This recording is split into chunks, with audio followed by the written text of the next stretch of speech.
So let me tell you a tale. To set the scene, it was May 2012, almost 12 years ago to the day.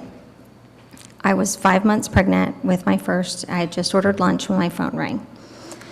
It was my mom. When I answered the phone, she said, "Lenny, I'm sick." Lenny being my childhood nickname. And now, if your family is anything like mine, you chronically understate how sick you are. The severity of illness and injury, it's like, I just feel a little bad. So to say, "I'm sick, something's wrong," and I said, "I'll be right over." And she responded, "I think I need an ambulance." As you can imagine, there was a quick rush to get to her house, which was just minutes away. The EMTs beat me there. I walked in her front door to see firsthand what happens when you have a heart attack. It was one of those pivotal, life-changing moments for me. It was a lot to take in, her in an ambulance on the way to the hospital, spending the day in the ER, emergency surgery. Thankfully, all she needed was a few stents, and there was no permanent physical damage. And again, a huge impact, right? I was about to have a little girl. In 30 years, what would happen to me? In 30 years, will my daughter also be frantic with worry as I'm rushed to the hospital, not knowing if it's your final moments together? At the time, I worked at Whole Foods, and we had this book display of, all sorts of things, including a book that happened to be called Prevent Reverse Heart Disease. So I picked it up and dove in, and the book, it's fairly simple. Like, we've all seen heart disease. I was under the impression that it ran in families, and that, what can you do about it? But it had a different idea. It said, hey, if you change the way you eat, you're gonna change your health outcomes. And so I did just that. I said, well, what does it say? And I tried, and like changing your diet, right? The first time you do it, they'll ask for like a meal, and then you're like, no. So it took a few false starts, and then I finally got on board, finally figured out how to make it work with my life, and the results were kind of incredible. I was only 30. My numbers weren't terrible, but my cholesterol dropped 30%. So there's just no medication on the market, at least there wasn't then, that could give you the same results and also had no side effects. So I was pretty sold. And this was my introduction to lifestyle medicine and the beginning of the winding path that would lead to me becoming a certified health and wellness coach. So I have 3 main points I want to share with you all today that I've learned. So what is health? What is lifestyle medicine? And how can you use this in your life? One moment. Okay, what is health? Right, that's a great question. I would argue it's not just the absence of disability and disease. It's about thriving. It's about reaching your fullest potential. It's about a state of physical, mental, and social well-being. It's multifaceted. And it's not just about increasing your lifespan, but increasing your health span. We're continuing to live longer lives, but we're also living longer lives with disability as well. My mother-in-law had a devastating stroke last fall. She was vibrant, world-traveling, 72, the center of every social function, the life of the party, and overnight and without warning, it all changed. I mean, honestly, devastating doesn't begin to describe it. It's been really tough.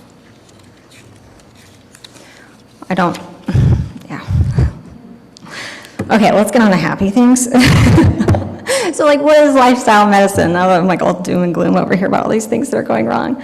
But lifestyle medicine is the things that we can individually do in our lives that will improve our health. It's really incredible how much influence we can have over our our health outcomes. So if you've heard of the concept of epigenetics, it's the study of how the environment influences gene expression.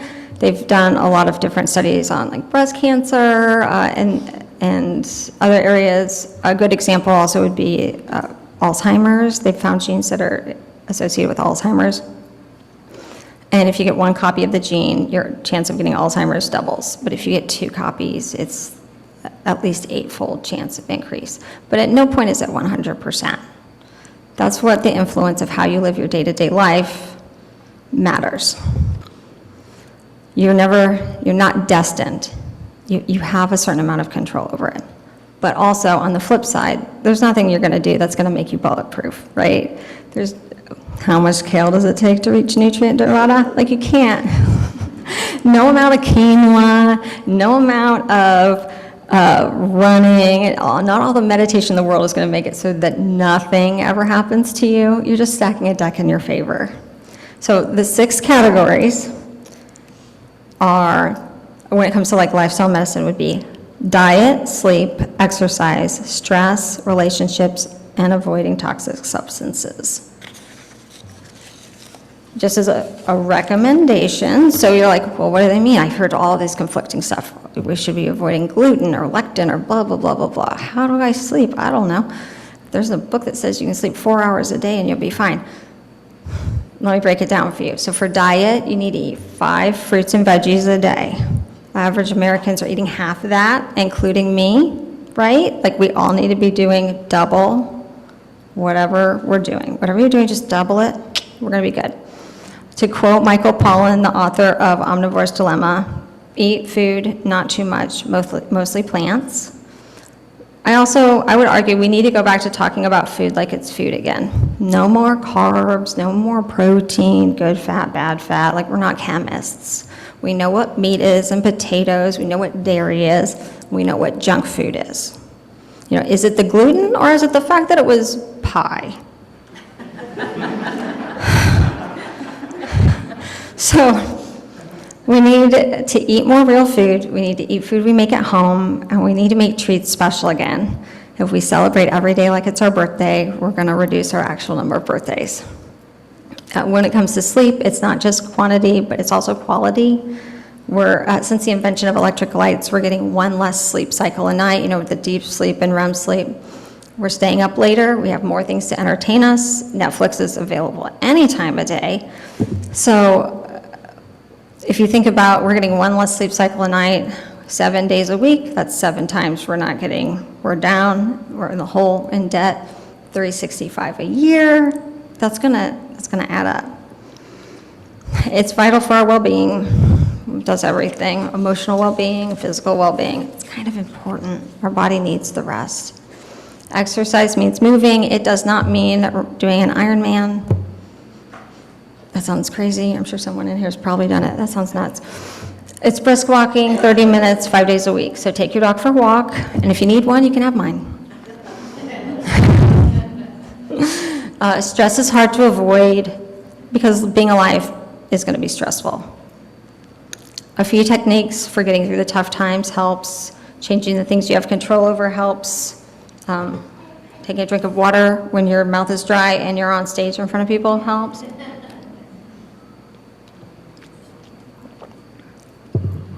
What helps, the phrase I lean into when I'm thinking about stress in my life is the serenity prayer. Anybody else raised Catholic? So grant me the serenity to accept the things I cannot change, the courage to change the things I can, and the wisdom to know the difference. And the wisdom to know the difference. That's tricky. Relationships. We are social creatures. We need to have connection to other people. Making new friendships as an adult, we all know, is extremely hard. There's a loneliness epidemic we've probably heard about. The pandemic didn't help a single thing. Isolation has been compared to the same health risks as smoking 15 cigarettes a day. So if you're like, oh, how bad could it be? Like, it's not good. Church is a great place for community and connection. So you nailed it. Everyone here today, A+. Last but not least, toxic substances. So we all know, don't do drugs. Like, we all had that class at school. No vaping, kids these days. Cigarettes are bad, and then to be the party pooper, the less alcohol, the better, and I'm sorry. We all want that excuse to, wine is good for you, resveratrol. You can just eat grapes. Okay, and now that I've laid this all out, you might be thinking, this is an impossible task. My sleep is garbage, I'm stressed to my eyeballs, I don't have time to walk the dog or make dinner, I'm surprised I'm not dead already. And truthfully, it is like a roof with 36 holes in it. One thing isn't going to fix everything. There's going to be a lot of little things, but those things will accumulate and improve your health across the board. And so how do I use this in my life? As a coach, I'm not supposed to tell people where to start, but I will. So there's two things, in my opinion, that are going to give you the biggest bang for your buck. If you're like, okay, I've got my 36 holes in my roof, what do I do with this? The food choices you make will have the biggest impact on your health outcomes, but the sleep is what's going to give you the ability to make those changes. So if you will join with me for a brief visualization exercise. I know we've got a huge range of ages here, so this is going to hit everyone just a little bit differently. But for a moment, you can close your eyes or not, whatever makes you happy, whatever you're comfortable with. Think, what do you want your life to look like when you are 80?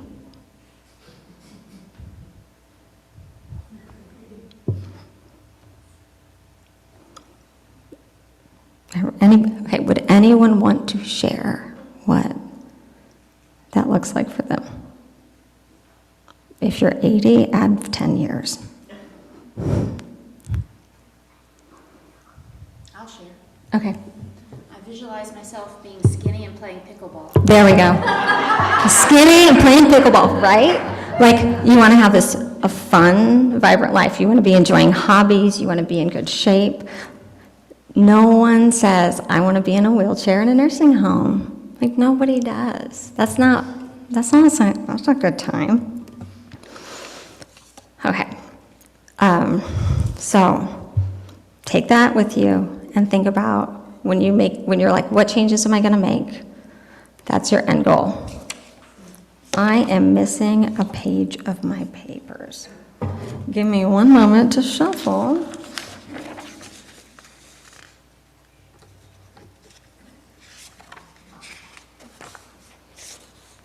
We're better now.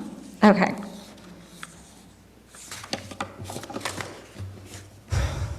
Okay, so now that you know what your life to look like, let's think about how you want to get there. It's going to involve changes, right? We've tried changing before. We've all done a fad diet. You stick to them for a while, then you go back to your old habits. So then from a psychological perspective, like what is the nuts and bolts of how we get this done? There are 5 stages to change. First is pre-contemplation. That's the person who's like, I'm not giving up my cigarette and whiskeys, and I want bacon wrapped bacon for breakfast every day, and it's fine. Yeah, we all know that person. You go live your best life. Get it? Then there's pre-contemplation, which is probably a place we're all kind of sitting in at the moment of like, gosh, I probably should do X, Y, and Z. Maybe I should go get a dog. Lindsey said something about dogs. So then it's like, okay, cool. Like you're on that path of like thinking you want to do something differently. Then is preparation. It's the actually going to do. Do you need if you're like, oh, I want to exercise and I want to go to the gym, I better get a gym membership. I probably need a different outfit and some shoes. Or gosh, I'm gonna do this food thing and I'll clean out the pantry, go to the grocery. That is the getting your stuff together to do the thing. Next is the fun part, which is action. It's to go into the gym, it's eating your veggies, it's the whatever thing, getting your sleep, turn on your noise machine, get your whatever light blocking curtains. So action. finally, though, is the hardest part, which is maintenance. If we've all been there where we've done the thing and we're doing it, and then life happens, and then we're back to not doing it anymore. So maintenance is the hardest part, but also totally achievable. Oh, also, when you're doing something new, the analogy I like to use is like running a marathon, right? We don't say, oh, I think I'm gonna run a marathon this year. I'm gonna go run 10 miles today. No one does that, because that would just set you up for failure. You go, okay, I'm gonna get a Couch to 5K program, I'm gonna do that. Then I'm gonna get some sort of other training program, and I'm gonna work my way up. Same thing, this is why people fail at resolutions. They come up with this grand scheme of, I'm gonna go to the gym 5 days a week, even though I've not had a gym membership in a decade. Can you go 1 day a week? Can you do it at home? Like, where's your small thing you know you can't do 100% that you're gonna be successful at, and build on those successes? Everything else is a learning opportunity. We don't have failures, we have learning opportunities. I did the same thing as far as running goes. When I got divorced, I decided I'm gonna start running. I got a Couch to 5K program app on my phone. I went with that. It was supposed to take 6 weeks. It took me 9 weeks because I can't stick to a schedule. Then I was like, okay, I'll sign up for the mini marathons, half marathon, 13.1 miles. Same problem though, can't stick to a training schedule, but unfortunately you can't pick the date of a mini marathon. They pick it for you. And I ran the whole thing. So start small. Keep chipping away at it. You're gonna get it. Okay, conclusion. So why am I sharing all this stuff with you today? It's because I want you all to thrive, not just be alive. I want you to live your best life. I want you to have the future you dream of. I want you to shorten the list of complaints you have. Oh, goodness. Shorten your list of complaints when you're older. We're all going to get older. We're all going to have that laundry list of things that's like, oh, this hurts and that hurts. Just as short as possible. It's going to be best. When I think about what I want to do 30 years from now, I'd like to take my 3 girls to hike the Grand Canyon, just like I got to do with my dad last month. He is 71 years old. It is, so I'm one of 3 girls also, so it's a giant sorority in my family, my poor dad. And so me and my sisters, we all flew out to Arizona. My dad has a house in Scottsdale. We all drove as a group up to the Grand Canyon, and in one day, hiked 16.5 miles from the top of the Grand Canyon all the way down to the Colorado River and back up, which is a 4,700 foot change in elevation. And I have to tell you, numbers don't mean anything to me, and if you're anything like me, you just can't wrap your head around it until you're like hiking down there. And it was tough. My sister was like, at one point, she's like, I might have bit off more than I can chew, but I'm pretty good at walking. So I'll just keep walking, one step at a time. So in 30 years, that's what I dream of. And what's yours?